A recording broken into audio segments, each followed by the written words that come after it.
Welcome to the Dr. Berkson's Best Health Radio Show. I'm actually sitting here. I just, for the first time in the pandemic, got outside in a canoe boat, canoed for 2 hours, came home and took a shower, and I'm in my Hawaii robe. We have a show that I've been wanting to have for a while with a very amazing guy. I belong to a comedy club called Laughing Really Matters, and Mike Carr gave this talk at the comedy club one night, because you can give speeches, but we insert comedy. But this was all about listening. And I love this one quote: most people do not listen with the intent to understand, but they listen with the intent to reply.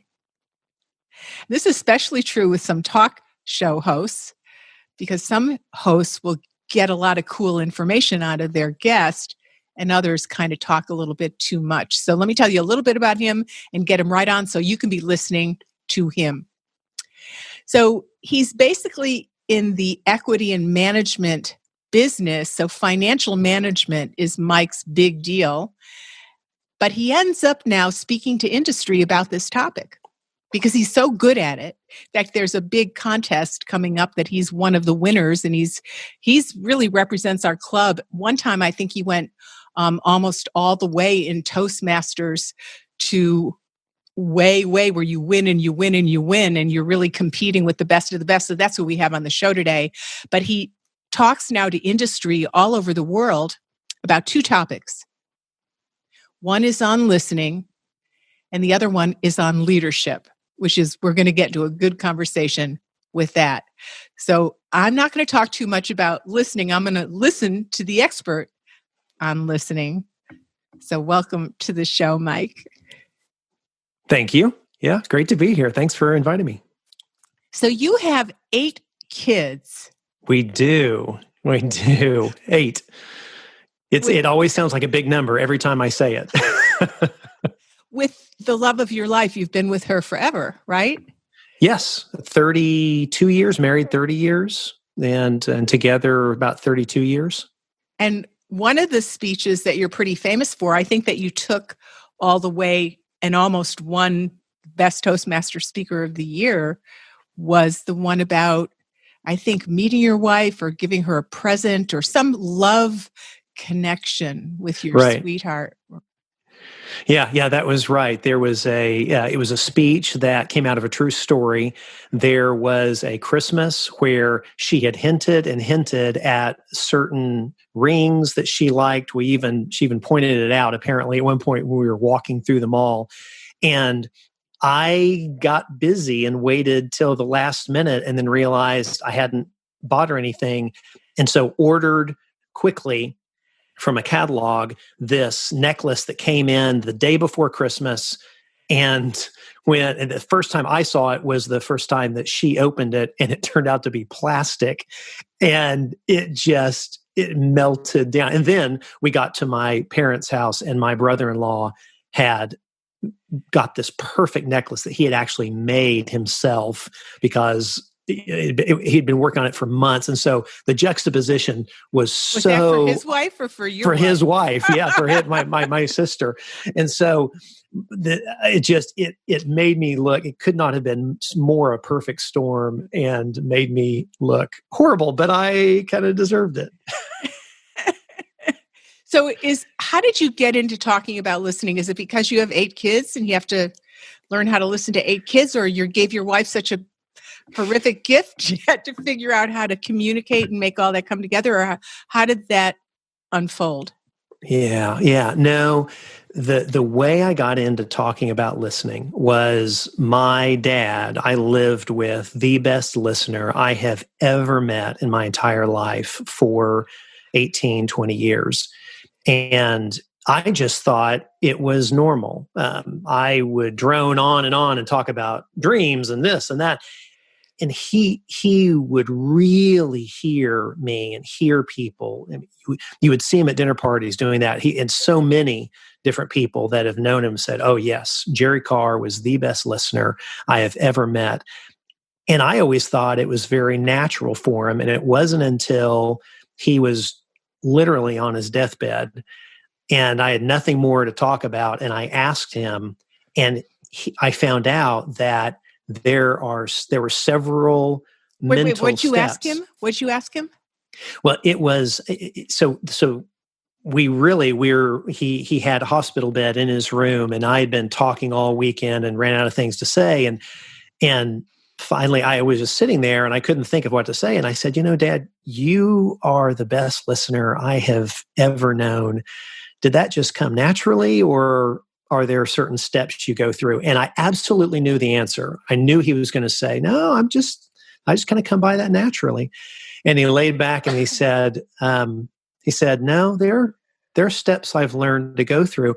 And I said, well, Dad, why haven't you ever told me this? And he was just laid back with his eyes closed, and this smile came across his face. And he said, well, you never asked. Oh, no, on his deathbed. Right. And I said, well, Dad, I'm asking now. And so for the next hours, he talked through how he learned and what went on in his mind to really listen to people. And I'd seen him put it into place, but I'd never heard it before. And I started implementing some of those things. I had already seen because of example, but some were so simple that I noticed that no one does. So that's where I came across listening, and then saw. Of course, I'd been working in industry for years, and as he walked through that, I thought, well, of course, that's why that leadership initiative failed. Was the leader didn't listen to the people he's trying to get enrollment from, or a sales initiative, or my buddy who went out, decided to invite this wonderful young lady out to dinner and then blew it because he talked about himself the whole time and never asked her about herself. So we're going to really want to know. It seems to me that the problem of listening is huge. It's like a major problem. I think right in grammar school, we should start teaching the art of listening. But what were some of the steps that your dad, on his deathbed, was sharing with you that you're going to share with us about little steps to open up how we can be better connected? Yeah. One of the most important things he said to me was, he said, I was never afraid of the silence. That so many people, if you'll watch, I mean, you kind of have a radio background doing some of this. If you're familiar with radio at all, the number one rule in radio and then now television is no dead air. People used to talk to each other and would listen, and then one of them might sit back and say, yeah, well, have you thought about, and then speak. But then in comes radio and then television, and there can't be breaks between speakers. And so what became something that typified an individual who was thoughtful and who was intelligent, the space they would give each other to think about what was said, all of a sudden then is taken over in the culture by speaking right on top of one another.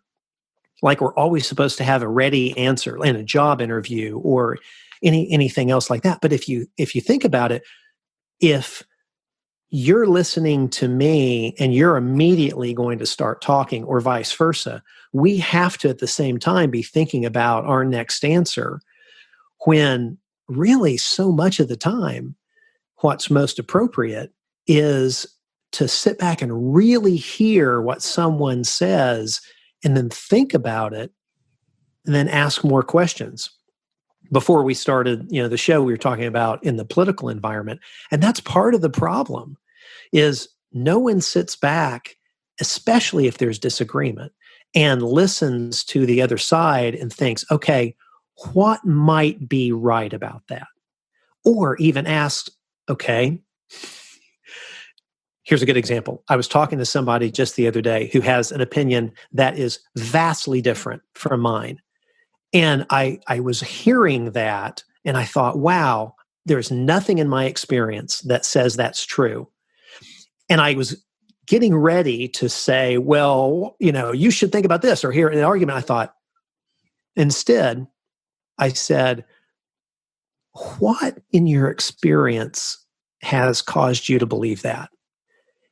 And it made the discussion completely different. That's one of the things that I learned from my dad. Could you share what that was? Could you share what that was? Or is it not appropriate for our talk right now? It's probably it might be breaking a confidence, but basically her growing up years were very different than mine. I grew up in middle America, the child of educated parents. I had a lot of privilege. And so watching the way that things could happen for me was just different than her experience. And I have to say, after hearing what she shared, if I had had her experience, I might feel the same way she did. I used to live in an ashram with Swami Satchidananda when I was studying mindfulness and meditation. And he said something one time. He was sitting up. He was very ecumenical, and there were people there that had been nuns in Catholic churches. There were Jewish people. There were people that didn't believe in God. I mean, he was just there to teach a better way of life. It didn't matter what religion you were. You didn't have to become a Hindu or anything like that. But he sat up there one day, and you're really bringing this back. And he said, everybody does what they do based on where they've come from.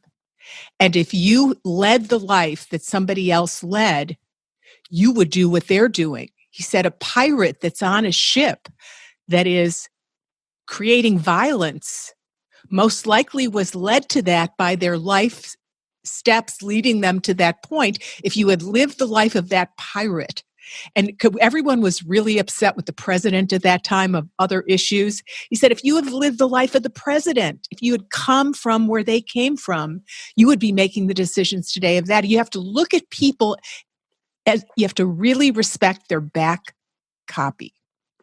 Oh, yeah. Oh, I like that.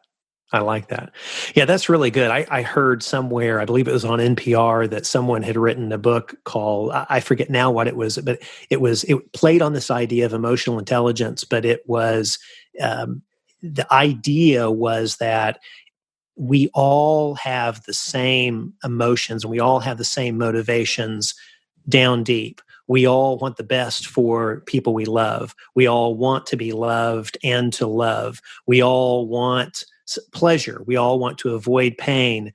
And when you see people who vote differently than you do or I do, if we really dig down, at some level, we want the same things. I really believe that.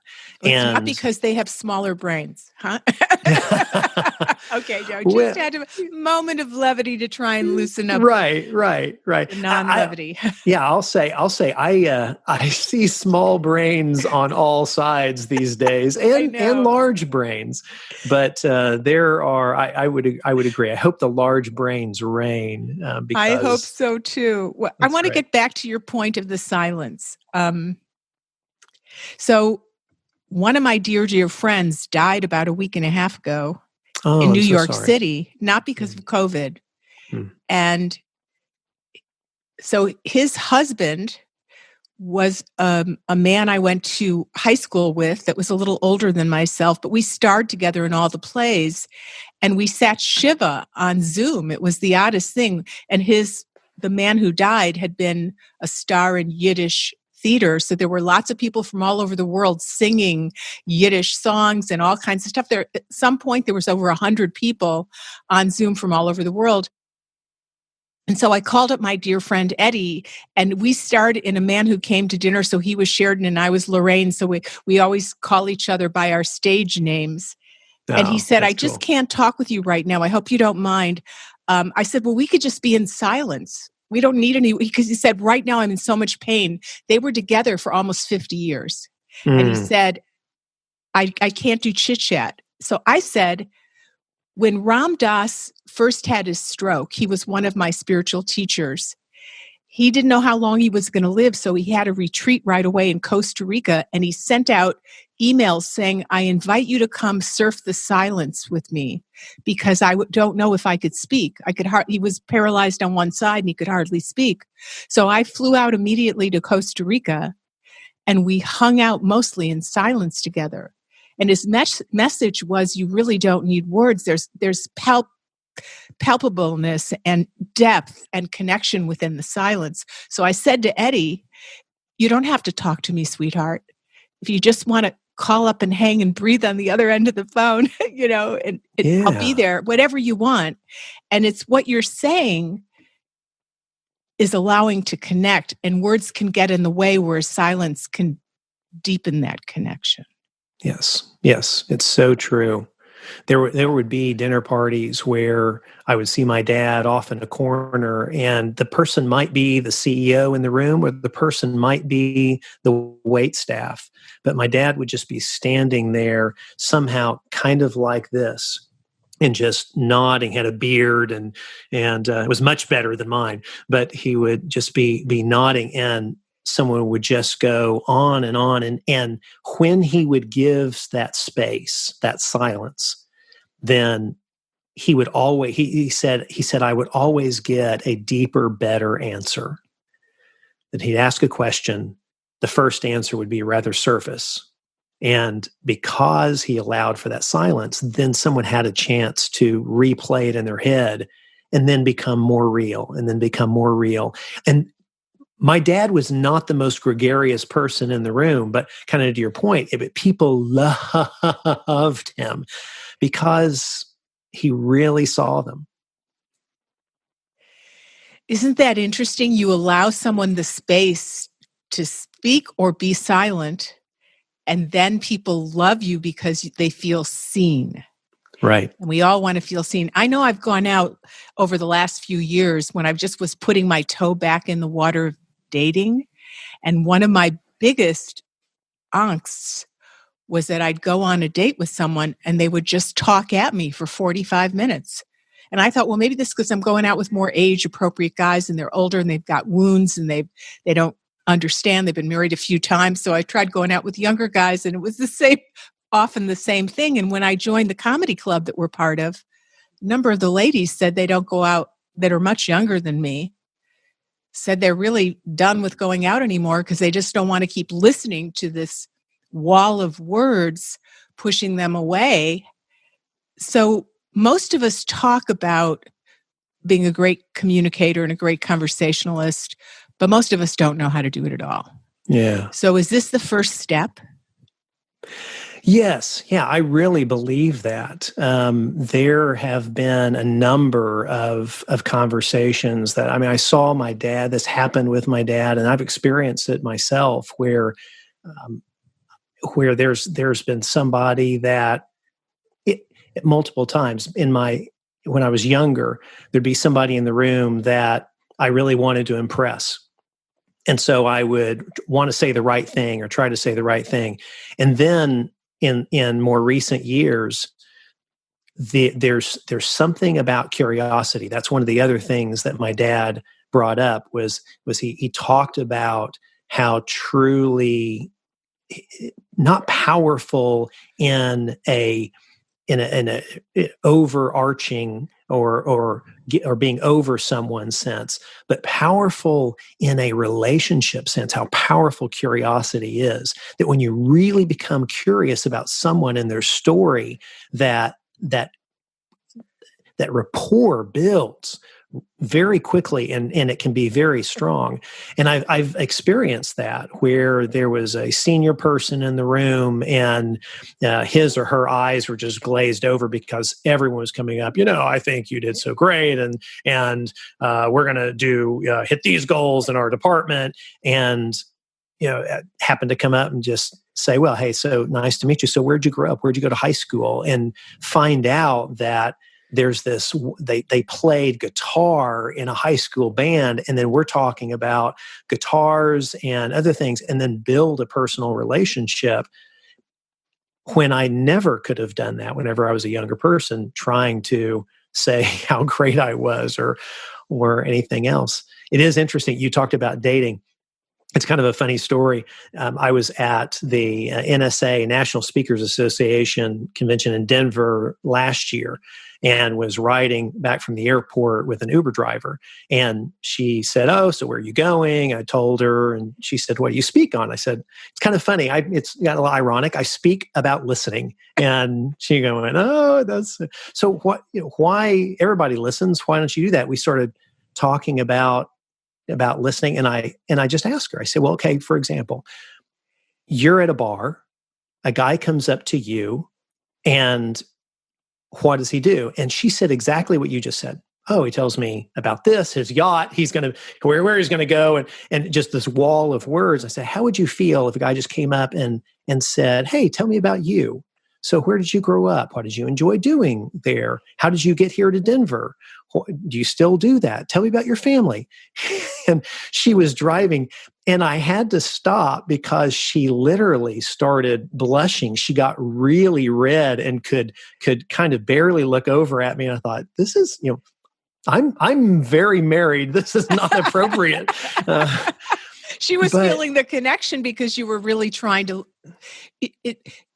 When she dated, people weren't even trying to connect. You're in the Uber car and you're really trying to connect. So she wasn't even. It was hard to experience it because we're not used to people really wanting to connect with us. Yeah. Everyone says it, but people are just wanting to hear what they're thinking about what they're going to say next.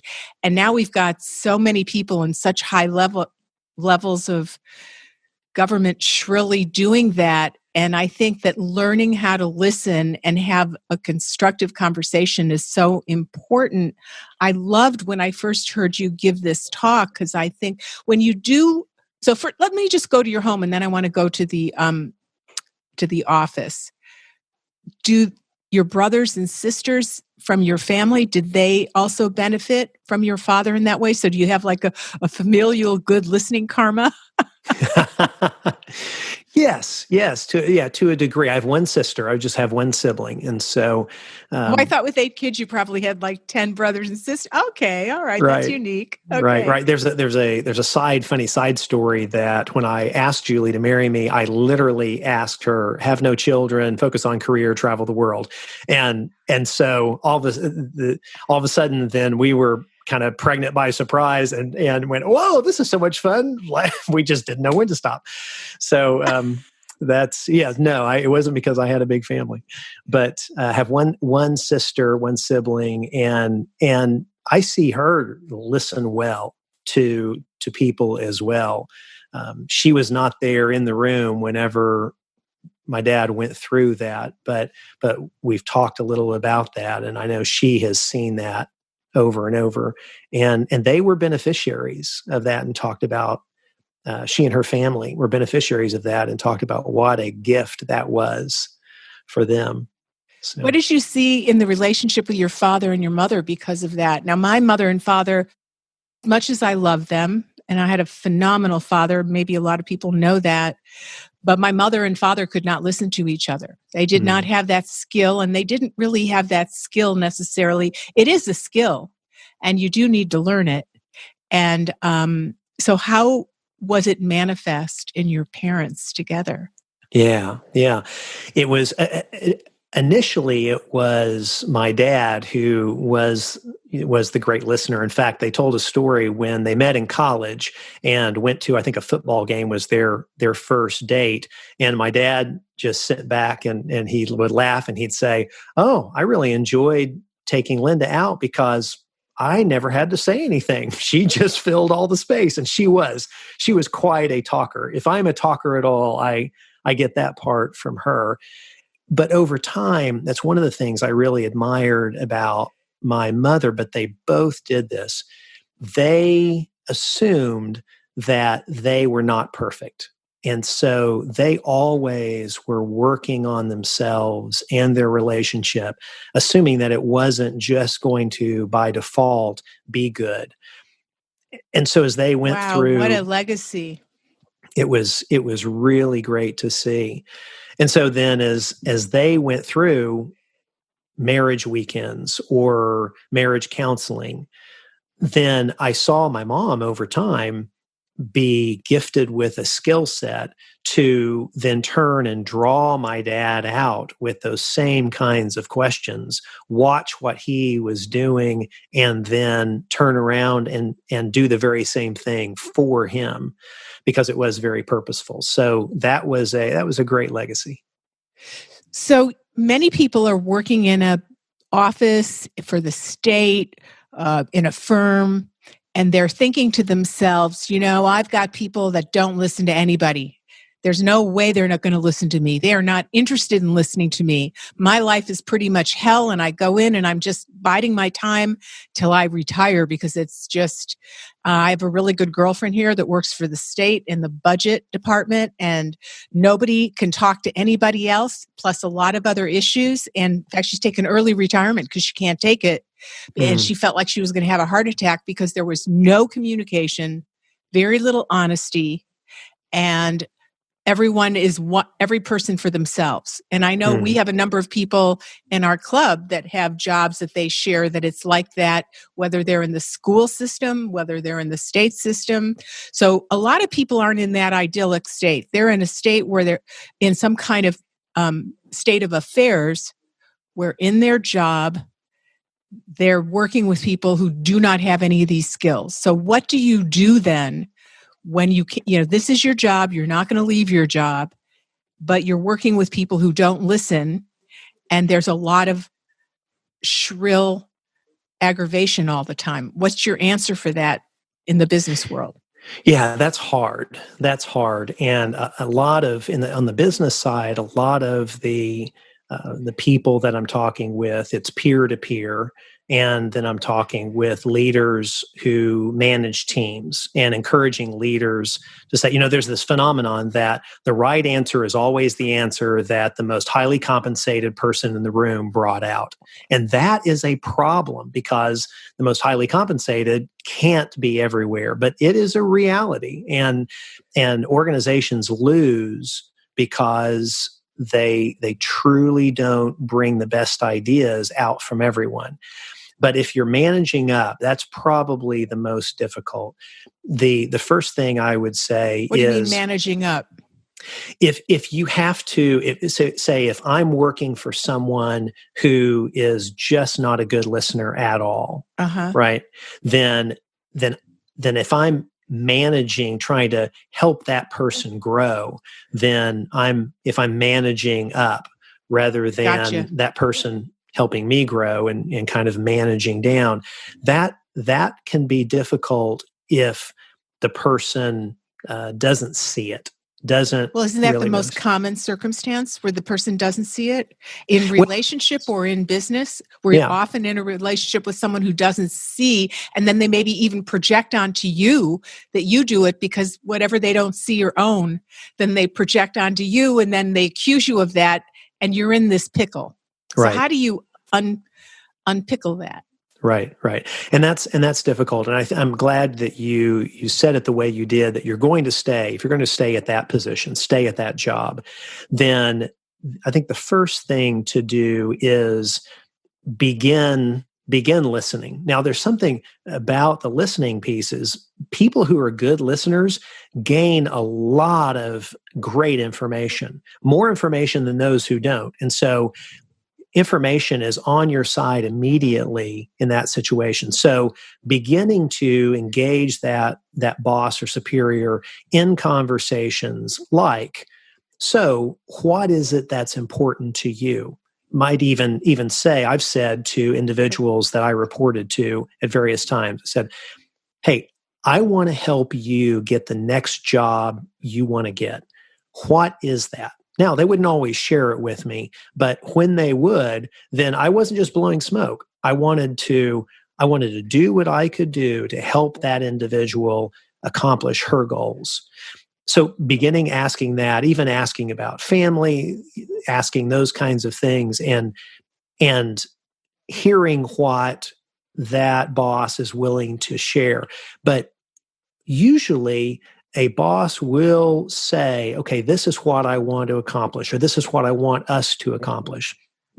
And hearing all of that coming in, then if our goal is to increase the productivity of the team 10%, then that opens a door for me to go out and find articles about listening that directly go to productivity, that I can go to the boss then and say, hey, here are a number of articles. Maybe the first one I share is not one on listening because it might feel like, hey, this is you. But if I start He sharing, just held his hand in the for those of you who are listening to this show, and you're not watching it, he just held his hand in the position of a gun. Right. Yeah. You don't want to have the boss feel threatened. That doesn't work, very well managing up. But truly having a mindset of, I want this boss to be successful. And really the only way in today's world for any individual in an organization to be successful is for her team to be as successful as possible. And so if I start bringing information and ideas, and those include listening, then I can lay those articles out there or email and forward those articles. So that can begin that way.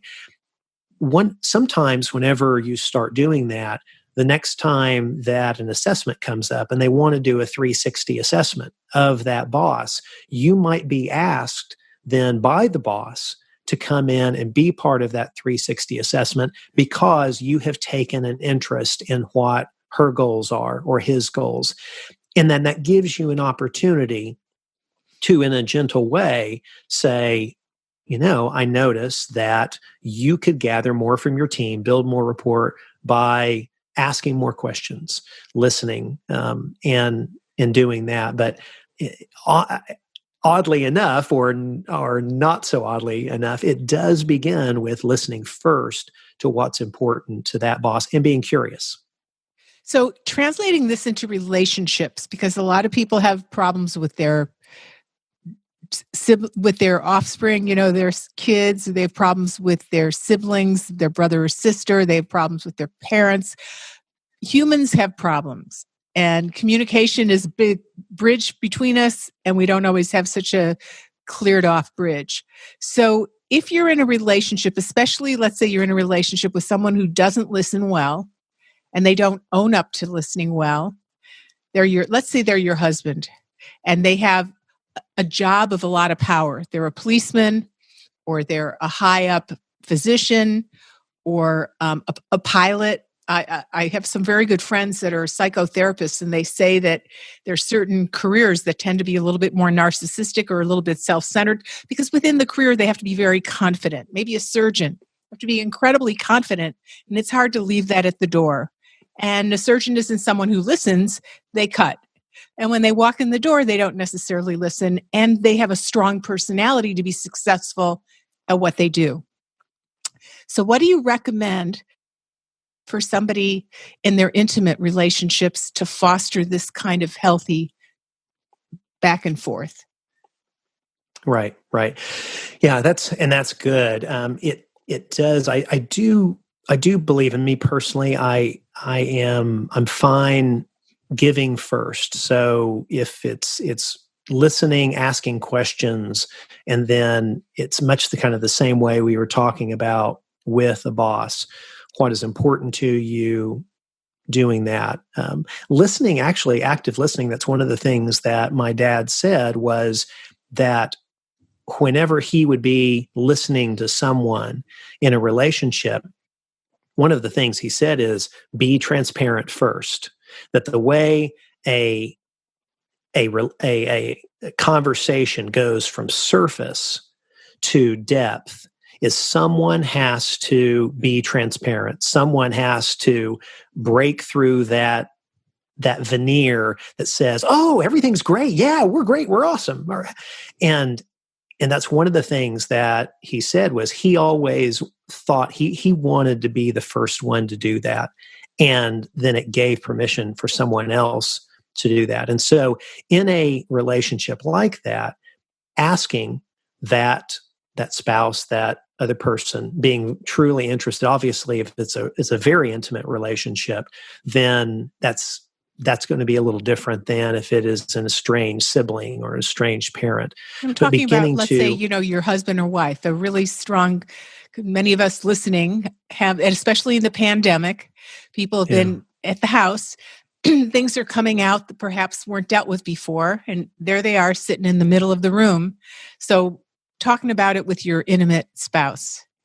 Yeah. Yeah. Or your Yeah. partner. And I am squarely in the middle of that because my wife and I are working together in the same space for the first time, working together for long periods of time, and we both are strong personalities. So we don't. It's not the fact that we've been together 30 years is not a super easy thing. We have had to work on it, and there are times when it's been difficult, um, and and so I know exactly that feel. So uh, I would recommend that whoever wants the other spouse to listen more, then start by asking the questions and finding out, what are you excited about? What are you scared about in these days? How do you feel about this? And then in that silence, give a husband or wife the opportunity to then ask those questions back. I heard a therapist one time say that if you come out and you really ask someone, okay, how do you feel that? How does this make you feel? Can you tell me more about that? Can you tell me why maybe that causes you to feel that way? Especially if you're touching one another, holding hands, if it's a caring person, then that other partner in that relationship, a lot of the time is going to reciprocate. But what happens if that reciprocation doesn't come? Or but they're a narcissist, or they have a personality disorder, and you're like you're swimming upstream, right? Right. And if you have led first and then given silence and space for that to come back, then it is wholly appropriate to lean forward. You've already built that rapport, shown again, okay, my intimate partner, I'm interested in you. I'm highly interested in you. I really need you to hear me also. I need you to ask me these same types of questions. And then if that goes off the rails, that's where You might really not good be with the therapists right are. person. Right. Well, there's that. Yeah, might not be Might the be right time to person. change channels. No, Right. What's interesting is when you were talking about transparency. So in the pandemic, there's been all these things that I don't know what's going on with America, that we're listening to all these conspiracy theories. And I'm hearing a lot of people that I thought were colleagues and I truly admire having shows where they have experts on that I think are unhinged, and even people who are doctors and on the front lines, and they're not grounded, and they're making statements. And so what I loved about Cuomo in New York, the governor of New York, is that when he first started having his daily meetings with Manhattan and with New York, he'd say, we don't want to manage the information. We want to have transparency of information, because we don't want to hear everything's wonderful, everything's great, everything's super, we've got it covered, it's behind us, or it's just as infectious as the flu, which is not accurate. It is not accurate. I have an article, unfortunately it was finished in April, but the Townsend Letter is publishing my COVID article as their issue in June. Oh, with that's 204 citations. I've been diving into this. And so I just fell in love with his leadership skills that he opened up with. I'm not here to manage the information. I'm here to be transparent. But that takes a really big person. Right. No, that's very, very true. And the leaders that I've worked with, and I used to work in the U.S. Senate. I actually worked for a Republican senator and a Democratic senator. And you're such a balanced dude. Well, I'm either that or I'm a traitor. Whichever way you look at it.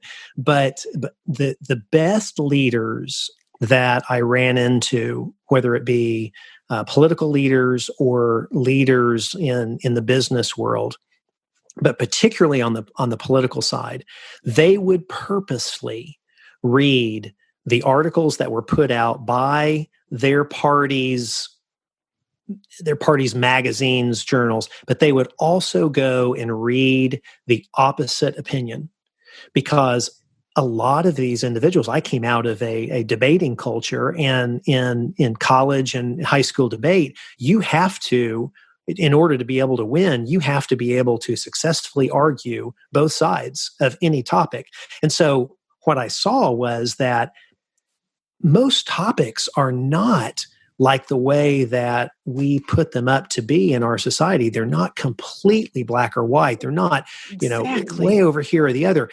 Most decisions turn on the nuances of some very fine decisions right in the middle. And we let politicians then Polarize us. They just polarize. You know what? They use us like pawns, because they try to say that person across the street who is voting for the other party, that person is probably the devil. Well, then no, they're not. They have a different perspective. A different perspective. It goes back to them. Their back copy brought them to that perspective. But Right. I was, so in our club, we have this marvelous woman named Ravine, and we started social distancing out because she's about a mile from me on her driveway. And I kind of crept into the backyard. They have this gorgeous terraced backyard with this pool, so we could be easily social distancing. And we got into a lot of these conversations. And I think what the wise person does, which is what Ravine was saying, she and Lester, who's also part of the club, they read the Muslim news, and they read the British news, and they read, which is now also what I do, the Israeli news. They read what's coming out of the other side, from the side that we identify, and what's coming out from our side, which is how I know so much of when I hear so much is out there that's wrong, really wrong, and very shrill, and making everyone very upset when it's not accurate. Why do I think I have a sense or my finger on the pulse of what's accurate? Is I'm reading everything, looking at all the scientists, looking at what's going on, reading the papers coming out of Wuhan, reading the papers coming out of Italy and Spain, reading the front line, listening, etc. And I think that the wise person, I think what I hear you saying, strives to have a bigger picture, which are all the sides of the diamond, every facet of the diamond. And that allows you to sink into a perspective that has more authenticity to it, rather than this emotionality to a polarized side, which then creates a lot of aggravation and pain and separation for so many of us. Right. Right. It's so true. I don't think anybody who is at all self-aware or has any part of any bit of rationality, I think no one would say, I know everything.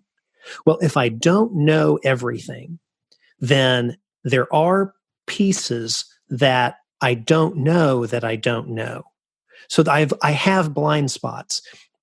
Sometimes when I say to someone, we all have blind spots, someone will say, oh, I don't have blind spots. I go, well, then are you saying you know everything? If we admit that we don't, we have blind spots. What you're saying is exactly the wise individual, in my opinion, then recognizes I have blind spots, and I'm going to broaden out my view on particularly the extremes around a certain topic to help cover in, put some light on some of those blind spots. I might not agree, and I will probably still feel the same way I do, but at least I have brought in more information. But this happened just about a weekend or so ago. I was with a guy, I won't tell you what his political bent was, but he was talking about the COVID thing, and he talked about a certain piece of it that one political figure was, and he kept saying, oh, this is stupid. Oh, that's stupid. That's stupid. And I didn't necessarily agree, but instead I just said, okay, why do you say it's stupid? And for the next 30 minutes, I got so much great information that I didn't know. And it didn't completely change my mind, but it affected my viewpoint, and I was more wise than going forward. And if I had just argued, I would not have increased my knowledge. But in the United States today, we have a knee-jerk reflex to just argue right off the bat, to get upset off the bat, to, if we don't like what a governor is doing, we have assault rifles and swastikas. I am offended by swastikas. I am offended by nooses. I am offended by grenades and assault weapons. I want you to protest. You have a right to I love that we have the right to protest, but do we have it to do with symbols of slavery and genocide? No. Yeah.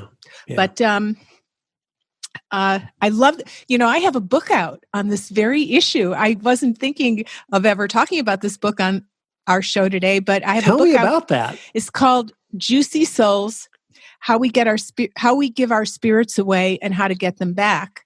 And it's all about how we have blind spots and how really the wise person is trying to figure out where their blind spots are and where we give ourselves away and how to have a bigger and bigger picture. But when I was younger, I was an artist, and I got a scholarship to the Chicago Art Institute, which is an incredible.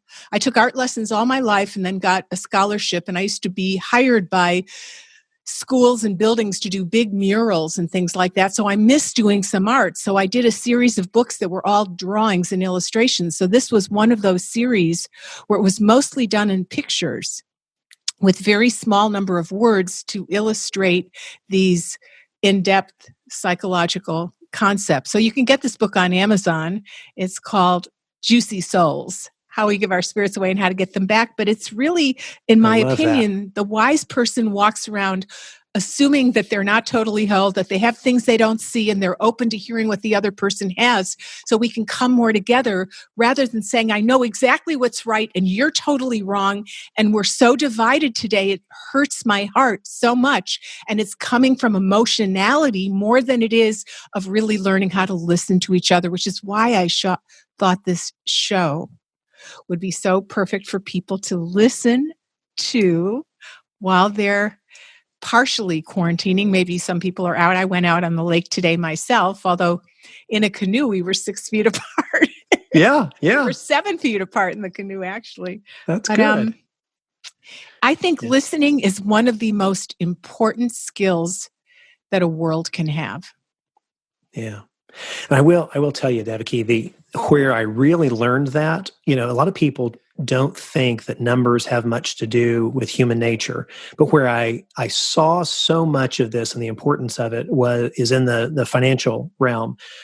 If you, no matter how passionately you make your case, then it's either going to make money or it's going to lose money or it's going to be flat. The only way to make the best sound financial decisions is to read all sides and to see the picture of all of it and not build a hypothesis early. You want to take information in, because basically investments is just, those charts is just the quantification of human psychology, mass human psychology. What do a mass number of people do in their buying and selling decisions? And so it's exactly the same way. You're right. Unfortunately, those individuals, politicians or thought leaders or whatever else, can make a lot of noise and make a passionate argument today, but the numbers don't bear out. The results we're not going to see for 10 or 20 or 50 years. And that person's gone, but they make their money today. That can't happen as much in the investment world. And so you have to eradicate blind spots as much as you can. The wise person is going around saying, okay, I know I don't see some things and I'm going to be open to that. You have to have that point of view to have a more harmonious life. Yeah. Yeah. So I'm glad you wrote that book. It should be on some business book shelves, because some decisions are made for silly reasons, for emotional reasons. And there's great reason for emotion, but it can really be poor for decision making. One of the ways I think we can get the world listening to better, I've been thinking about this for several decades and I have not known what to do with it. But if we could get each one of us to listen with our mind and heart to that which is different, it would be a better world. And I think one of the ways to do that, which isn't just words up in the heavens, but how do you bring it down to reality, is if either in grammar school, the last year of grammar school, or in high school, the last year of high school, all around the world, like the countries that want to participate do. So whether you're 12 and 13 or it's whether you're 17 or 18, you'd make a decision globally with the United Nations or how you're going to do this, that for the last year of school, whether it's your middle school or your high school, for 11 months, each student goes to a different country and stays with a different family. So 1 month they stay in Amsterdam, and another month they stay in Greece, and another month they stay in somewhere in Asia. And for 11 months, they stay in the homes and they listen to the different language, to the different food, to the problems, to how people relate to each other. And the 12th month, they all come together in a complete council of kids, saying what they learned from this, what it means from them, how it changed their life, that there's an interactive conversation among these kids from that. And what they've done is they've listened to those that were different. And now difference isn't really different. We're in this together as humanity on this ball revolving around the sun. That's what I think would help the world listen to each other. Oh, I so agree. So one last thing, we're almost done. How do you download Vulcan Mind Meld listening to your children, and how has that worked for you with 8 kids? What are the ages, by the way? The ages are 20. The range, or just all the ages? Yes, they're 29 to 13. Okay. So, do you have like exceptionally well listening children? Really, to a large degree, yes. That's really true. That when they kids do hear the truth, they respond. Right, and they ask each other interesting questions. And now we do have a lot of funny children, and our house can get loud, but they ask each other interesting questions. And how did you come by that? And sometimes those skill sets slip a little bit. But I was, at their age, I was not nearly as good as my dad, and it took me a while to develop that. And so, they may, over time, they get to live their own lives. But one of the ways that I try to really hear them and really see them is we try to get off one-on-one. I do go on some international trips and take each of them to New York whenever they turn 16, because we can walk around all these new experiences and we can just talk about what they're thinking about. But just walks at night around the neighborhood with maybe one child and asking questions about what they're excited about, what's coming up they're excited about, or maybe what they're scared about, who their friends are. You prime the pump a little bit on those kinds of things, and kids will really tell you who they are, and it's wonderful to see. So I think our take home is tomorrow, when you're in conversation with somebody and you're thinking about the show that you've just heard with Mike Carr, who's really, you could feel how centered he is. You could feel if somebody's kind of congruent, and Mike is. And that comes from partially learning how to listen and then create healthy relationships. So tomorrow, when you have a conversation, ask 1 or 2 questions that you wouldn't have asked before, to go dive a little deeper and be aware of giving a little bit more space and respect to the silence, rather than feeling, as we do in America, a bit uncomfortable with that. And then if you want my book, it's on Amazon. You can go, it's by Berkson, Berkson, called Juicy Souls, How We Give Our Spirits Away and How to Get Them Back. And if you think information like this is really helpful, please go to iTunes and leave a review. At the bottom of all the show notes, we have exactly the 3 steps of how to leave a review. And under Mike's show notes, we will have his LinkedIn link of how to reach him if your company would like to bring him there speaking on either listening or leadership, because you could hear just how fascinating and what a great job he does. And it would be terrible if he was someone speaking on listening, but he wasn't a great speaker. But he comes as a great speaker, plus he's got a great talk on listening. I've been wanting to do the show, and I think this is the perfect time for it. Thank you so much, Mike. Oh, thank you. Thanks for having me, and great talking with you. Okay, well, and listening to each other. Blessings. Be well. Be well, my friend. Be well. Bye-bye. You too. Bye-bye.